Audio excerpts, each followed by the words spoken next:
시간이 되시기를 주의 이름으로 축원합니다. 여러분들 찬양하는 가운데 이런 말씀을 나누더라고요. 사랑합니다. 축복합니다. 다시 한번 우리 여러분들 가족들과 함께 하시는 여러분들에게 사랑합니다. 축복합니다. 손을 내밀어서 한번 또 안을 수 있으면 좋겠습니다. 꼭 안을 수 있으면 좋겠습니다. 사랑합니다. 축복합니다. 사랑합니다. 축복합니다. 오늘 여러분들 앞에 이사야의 말씀을 갖고 섰습니다.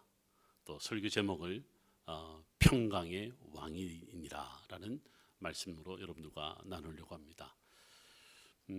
저는 구약 성경을 가르치는 선생이기도 하고 또 성경 공부를 통해서 많은 분들이 말씀을 듣고 말씀으로 살아내는 그렇게 많은 사람들과 나누고 있는 그런 사역자이기도 합니다. 근데 제가 성경을 가르치면서 가장 좋아하는 말씀 하나를 꽂으라라고 할 때 제가 이사야서 9장 1절부터 7절 말씀을 선택하기도 합니다. 왜 그러냐라고 저에게 물으신다면 이사야를 너무 좋아하기 때문에 그렇습니다. 이사야를 왜 좋아하냐 물으신다면 이사야가 살아냈던 또 그 시대도 그 시대고 그 시대 앞에 이사야가 사역자로서 어떻게 살아냈는가, 그것이 저에게 주는 메시지가 분명하기 때문에 이사야를 참 좋아하고 이사야서를 성경부를 또 하지만 자주 설교할 때 사용하기도 합니다. 특별히 오늘 읽었던 이 말씀은 오늘 우리 이 시대에, 특별히 메시아를 기다리는 이 시대에 우리에게 적절한 말씀이 아닌가 생각이 드는데, 메시아가 오시는 시대가 어떤 시대냐라는 것을 성경은 이렇게 말합니다. 제가 가진 성경에 보니까 9장 1절 2절에 고통받는 시대다 라고 말합니다. 이것을 2절은 좀 더 분명하게 이야기를 하고 있죠. 흑암에 행하던 백성이 사는 시대다. 그 다음에 사망의 그늘진 땅에 거주하는 시대다, 이렇게 표현합니다. 흑암과 사망의 그늘진 시대다라고 표현하는 오늘 이 시대적 상황에 메시아는 어떻게 임재하냐라고 할 때 이렇게 말합니다. 영화롭게 한다. 큰 빛으로 비춰진다라고 이야기를 하죠. 흑암이 사라질 수 있는 것은 빛이 있기에 흑암이 사라집니다. 사망에서 부활한다는 것은 바로 죽음을 넘어 새 생명을 얻는다, 이런 말씀 아니겠습니까?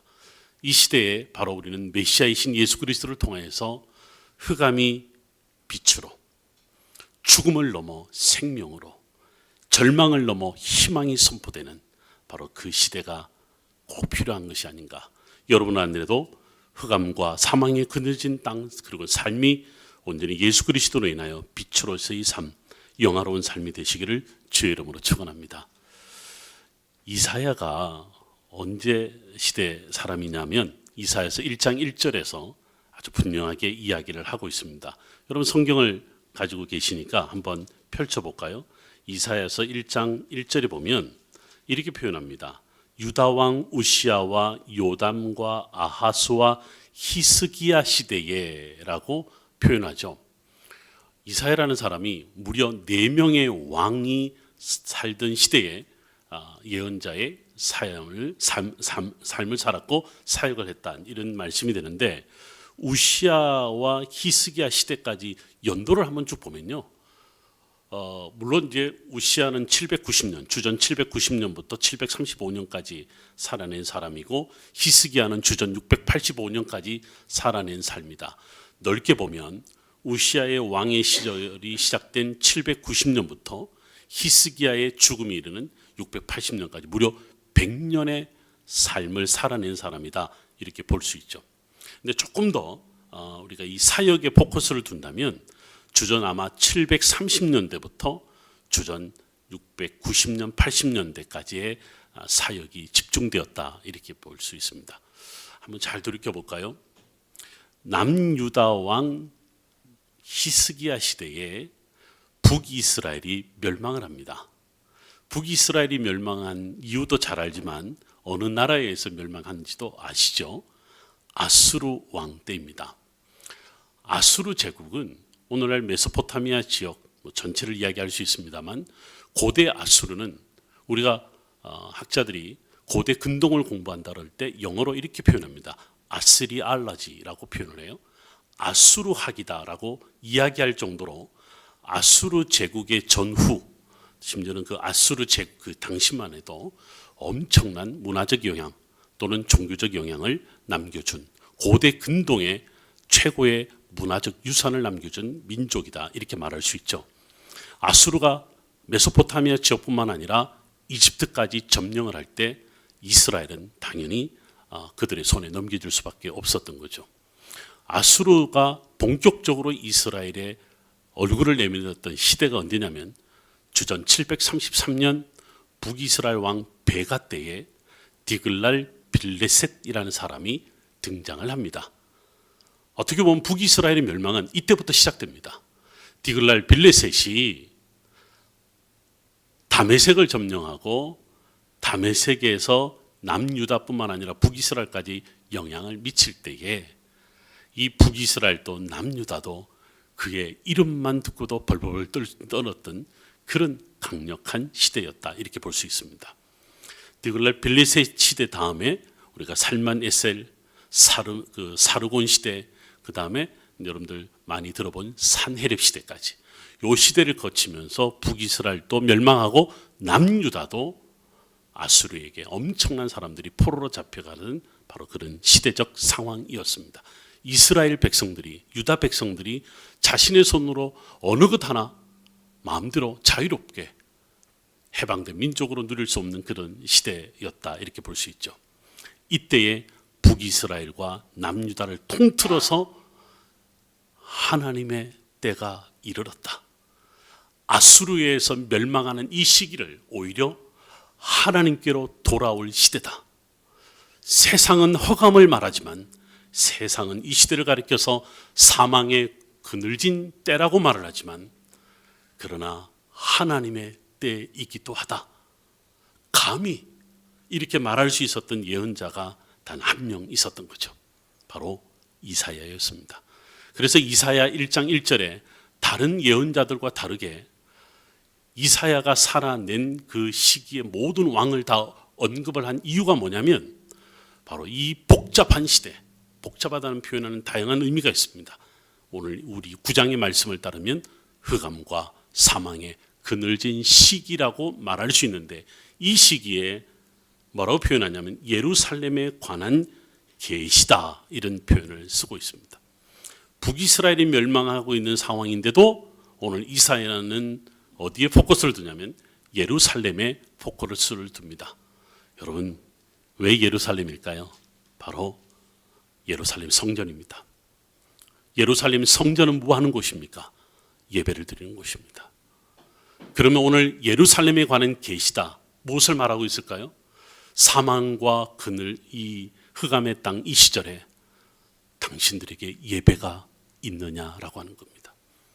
지금 당신은 그 울부짖음의 소리를 누가 듣기를 원하느냐? 바로 그 말씀입니다.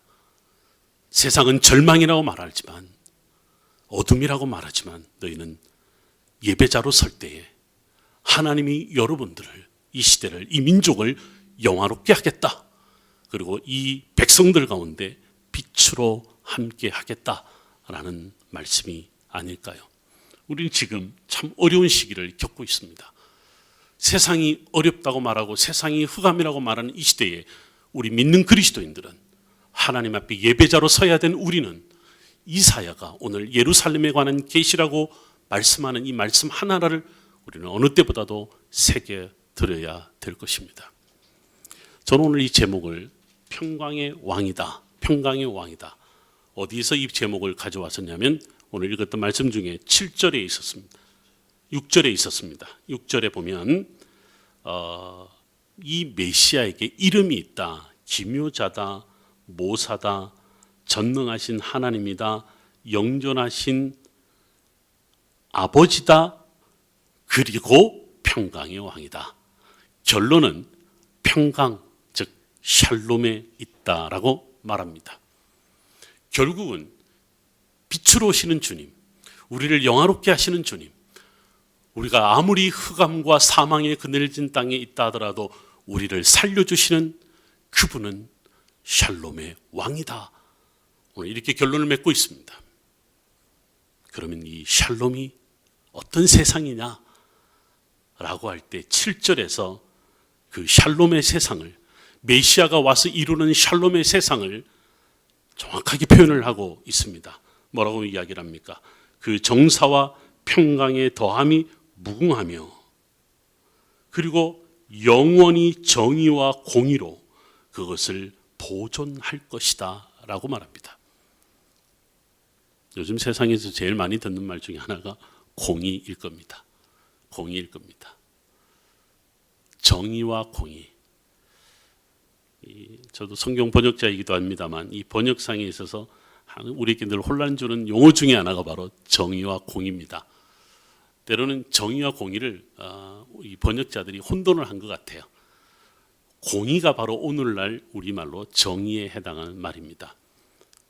그런데 모세오경도 그렇고 예언서도 그렇고 공의와 정의를 동시에 쓸 때는 공의를 쓰든 정의를 쓸 때는 반드시 이 두 용어를 동시에 사용하고 있습니다. 그럼 무슨 말이냐면 정의를 통하여 공정이 이루어진다 이 말입니다. 공의가 이루어진다 이 말입니다. 제가 조금 더 히브리어 원문을 보면 정의는 모세오경에는 이렇게 표현합니다. 법규라고 말합니다. 때로는 명령이라고 말합니다. 이걸 통칭해서 뭐라고 부르시는 줄 아세요? 율법입니다. 말씀입니다. 그리고 공의라고 번역된 이 말이 바로 정의입니다. 무슨 말일까요? 세상의 공의는 누군가로부터 이루어진다라고 말할지는 몰라도 하나님의 공의는, 정의는 말씀으로 이루어진다 라고 오늘 이사야는 이야기하고 있습니다. 아수르의 위협이 북쪽에서 불어닥쳐서 유다까지 벌벌벌벌 떨고 있는 그 시기에, 심지어는 포로로 잡혀가는 그 상황 속에서 세상의 소리에 모든 것을 송두리째 빼앗길 수밖에 없는 현실의 문제 앞에서도 그들에게는 답이 될 수는 없겠죠. 그들에게는 길이 될 수는 없겠죠. 이 어려운 시기에 그게 무슨 소리냐고 말할 수는 몰라도 이 이사야는 우리에게 말합니다. 정의와 공의, 바로 하나님이 오늘 우리에게 주신 말씀으로 오늘 이 공의를 이루라고 말하고 있습니다. 그런데요, 어떻게 이룰 수 있어요? 우리는 할 수 있는 게 아니죠. 그래서 메시아가 오시는 겁니다. 제가 처음 이스라엘 유학을 갔을 때요, 히브리 대학이라고 하는 데서 공부를 했는데 제가 그때 썼던 논문 중에 하나가 바로 이사야와 쿰난 공동체라는 주제를 갖고 논문을 쓴 적이 있습니다. 이유는 뭐냐면 쿰난 공동체에서 엄청난 성경이 기록이 되었고 그것이 2000년 동안 동굴에 숨겨졌다가 1947년에 그 지역을 돌아다니던 베두인들에 의해서 발견이 됐고 오늘날 우리에게도 아주 유명한 성경으로 전해지고 있는 사회 사본은 바로 그것입니다. 엄청난 성경들이 거기에서 발굴이 되는데 동굴들마다 나오는 성경이 있습니다. 그게 바로 이사야서입니다. 학자들은 그렇게 말합니다. 쿰난 공동체는 종말론적 공동체였다. 메시아를 가장 간절히 기다리는 공동체였다. 이들은 메시아를 기다리기 위해서 예루살렘마저도 포기했고 유다 땅, 유다 백성마저도 포기하고 동굴에 살기도 하고 광야에 살기도 하며 간절한 마음으로 메시아를 기다렸다. 메시아를 기다리면서 그들은 어떤 성경을 기록하고 성경대로 살려고 했는가? 다름 아닌 이사야서 말씀이다. 그래서 제가 그것을 쭉 추적을 했습니다.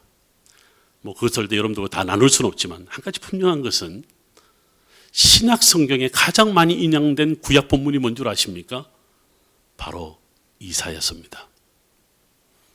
그러면 이렇게 여러분들 결론 맺을 수 있습니다. 신약 성경의 역사적 배경은, 신앙적 배경은 묵시적 종말론적 상황에 메시아를 기다리는 시대였다. 그 시대에 그 백성들은 구약 성경 이사야를 통해서 메시아를 기다리고 있었다. 그러면 그 시대의 사람들은 그 메시아는 어떤 메시아로 올 것인가? 어떤 메시아를 기대하고 있었을까? 바로 샬롬, 평강의 왕이었습니다.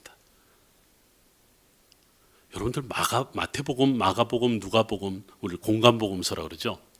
그중에 특별히 마태복음 4장을 읽다 보면 14절, 15절 어간에 보면 오늘 우리가 읽었던 이사야서 9장 1절, 2절 말씀이 반복되고 있습니다. 예수님이 오셨습니다. 예수님이 오셔서 공생애를 시작하시는데 갈릴리에서 시작하셨고, 갈릴리에 오신 주님을 메시아라고 고백하면서 어디 성경을 가져오냐면 바로 이사야서 9장 1절 2절 말씀을 가지고 와서 마태복음 4장에 기록이 되어 있습니다. 여러분 어떻습니까? 예수님과 동시대에 존재했던 쿰난 공동체든, 예수님이 바로 앞서 사역을 했던 세례 요한의 회개 운동이든, 갈릴리의 예수 운동이든, 바로 예수 그리스도를 통한 메시아의 오심, 예수님을 통해서 그 메시아를 분명하게 확신했던 사람들, 그들은 예수님을 따르면서 바로 우리에게 평화를 가져다 줄 주님으로 고백을 했다는 사실입니다.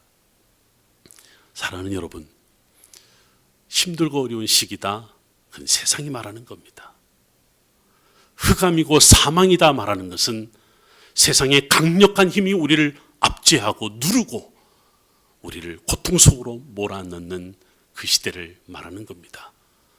그런데 메시아를 기다리는 백성들은 그 땅이 광야일지라도, 그 땅이 모두가 아니라고 말하는 그 시대일지라도 우리는 샬롬, 그 메시아를 통한, 즉 예수 그리스도를 통한 샬롬을 말할 수 있어야 됩니다. 여러분, 오늘날 세상이 우리 그리스도인들을 향한 기대가 뭘까요? 여러분들마저도 사망을 말하고 흑암을 말한다면 당신들이 우리와 다를 바가 뭐가 있겠습니까?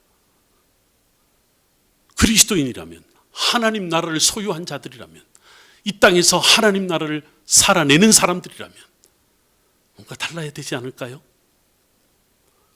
여러분들 자녀들을 향해서 어떤 이야기를 합니까? 여러분들의 부모님이 힘들어도 자녀들에게 힘들다는 소리를 하지 않습니다. 실망할까봐, 꿈을 잃어버릴까봐. 부모가 지체하면 우리 자녀들도 지쳐서 자기가 하고 싶은 일을 못할까봐 우리 자녀들에게는 말하지 않지 않습니까? 자녀들에게 뭐라고 말합니까? 꿈을 가져라, 희망을 가져라. 내가 몸이 부스러져도 내가 너를 공부시키겠고 내가 너를 잘 키우겠다, 그렇게 말하지 않습니까? 마치 오늘날 우리는 아비 된 자로서, 부모 된 자로서의 그 사랑과 그 은혜를 세상을 향하여 팔을 내밀고 품고 위로할 수 있어야 되지 않겠습니까? 그래서 흑암의 땅에, 사망의 땅에 살아가는 여러분들 빛이 되어 주십시오. 주님의 말씀으로 그들을 영화롭게 하십시오. 우리는 바로 지금 이것이 우리에게 너무너무 필요합니다. 오늘 우리 이승주 목사님이 그럼에도 불구하고 오늘 이곳에서 예배드리는 것이 얼마나 감사한지 이런 말씀을 하셨어요. 중고등부 학생들이 예배하는 곳이니까. 여러분들이 이곳에 안 와보셨나 봐요. 여러분 이곳이 어딘지를 잘 모르셨을 수도 있겠죠. 우리에게 예배하는 곳이 또 있더라고요. 바로 하나님이 예배하신 예배처소에서 예배하잖아요. 바로 그렇습니다. 우리 그리스도인들은 끊임없이 이 세상에서 하나님의 것을 쫓아가는 사람들입니다. 여러분 안에 이런 은혜가 있기를 소망합니다. 오늘 우리가 읽은 이 본문의 이 구조는 다음 장에도 똑같이 등장합니다. 여러분들 이사야서 11장 1절부터 한번 여러분들 쭉 보면 한 1절, 2절, 3절, 4절, 5절쯤까지 읽어보면 여러분들 제 눈에는 비슷한 구조로 보입니다만 여러분들이 어떻게 보여질지는 모릅니다. 이사야서 9장에서는요, 한 악이라고 표현했죠. 여러분들 이사야서 11장 1절에서는 뭐라 표현하면 한 가지라고 표현합니다. 한 가지라고 표현합니다.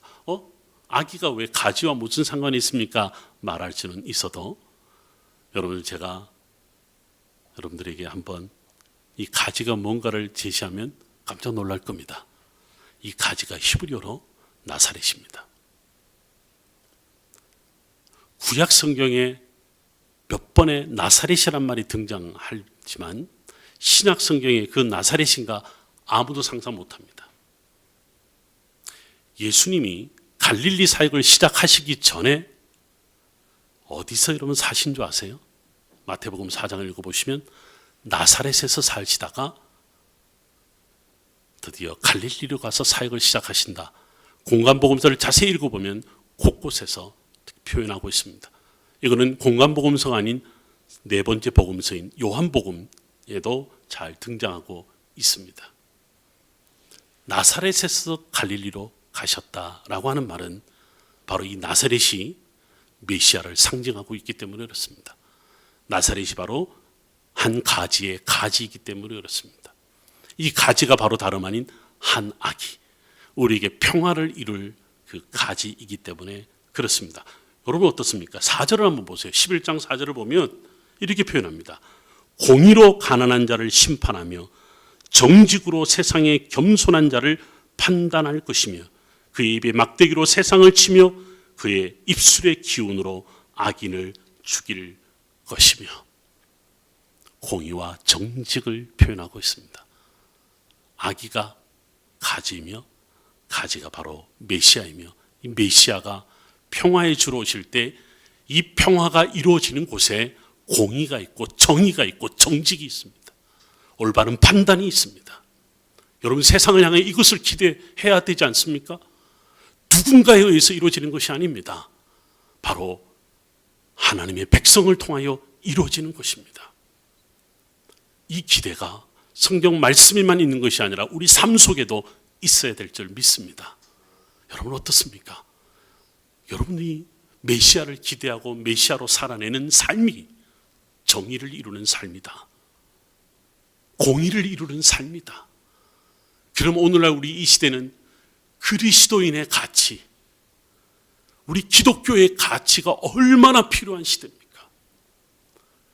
이 대강절 대림절에 주님을 우리 가운데 모시면서 주님 내 가운데 임재하여 주소서.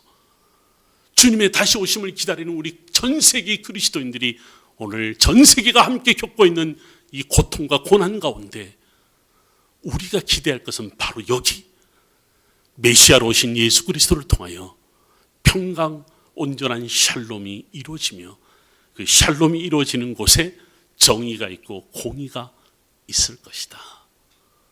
여러분, 이런 삶을 꼭 살아내시기를 주의 이름으로 축원합니다. 저는요, 이 말씀을 드리고 말씀을 마치려고 합니다. 이사야서가 1장부터 66장 굉장히 길잖아요. 이 긴 이 말씀을 예전에 쿰난 공동체 사람들은 다 외웠대요. 외우지 못하면 쿰난 공동체 회원이 못 됐대요. 근데 제가 가만히 들여다보니까 이 이사야만 외운 게 아니라, 글쎄요, 모세오경 중에서도 신명기도 다 외웠대요. 또 하나 보니까 시편도 다 외웠대요. 성경을 다 외우라는 말씀 아니겠어요? 근데 그 중에서도 가장 엄격하게 본 게 뭐냐면 바로 이사야서 66장을 다 외웠대요. 근데 그때 그 사람들이 메시아를 가장 기다리면서 다 좋습니다.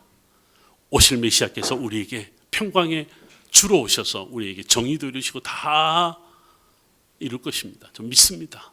그런데요, 지금 우리에게 간절히 필요한 게 하나 있습니다. 그거를 이사야는 이렇게 표현합니다. 마지막 하나만 찾아볼까요? 이사야 40장 1절입니다. 이사야 40장 1절에 너희의 하나님이 이르시되 너희는 위로하라. 내 백성을 위로하라. 나하무 나하무 나하무 암미. 나함이라는 말이 나오는데요, 여러분 아세요? 나함이란 말이 바로 그 유명한 가버나움의 이름이 됩니다. 그 바로 나훔, 나훔의 마을이다, 나함의 마을이다. 예수님이 갈릴리 오셔서 메시아로서 뭘 하신 줄 아세요? 내가 왕이야. 내가 이 세상의 통치자야. 내가 공의와 정의를 이루는 사람이야. 예수님은 단 한마디도 그렇게 한 적 없습니다. 위로의 마을 가버나움에 오셔서 예수님이 뭘 하셨어요? 병을 고쳐주셨습니다. 가난한 자들에게 너희가 행복하다라고 말씀해 주셨습니다. 돈 없는 자에게, 먹을 것이 없는 자들에게 기적을 일으키셔서 그들을 배불리 먹여주셨습니다. 들판에 한적한 곳에 앉으셔서 하나님의 나라를 선포해 주셨습니다. 예수님의 위로가 여기에 있었더라고요. 그래서 가버나움에서 3년을 살아내시면서 갈릴리 사역을 감당하셨을 때 주님이 갈릴리에서 뭘 하셨는가를 여러분들 복음서를 통해서 한번 자세히 읽어보십시오. 그들 속에 그들과 함께 그들과 웃으며 울며 그들과 하나님 나라의 꿈을 길을 펼치셨다. 이것이 바로 예수님의 위로였습니다. 근데 오늘 이사야 40장 1절은 뭐라고 그러시는 줄 아십니까? 너희가 위로를 받는다라고 말하지 않고요. 너희는 위로하라고 말합니다. 이 백성을 위로하라고 말합니다. 우리에게 뭐라고 말씀하신 줄 아십니까?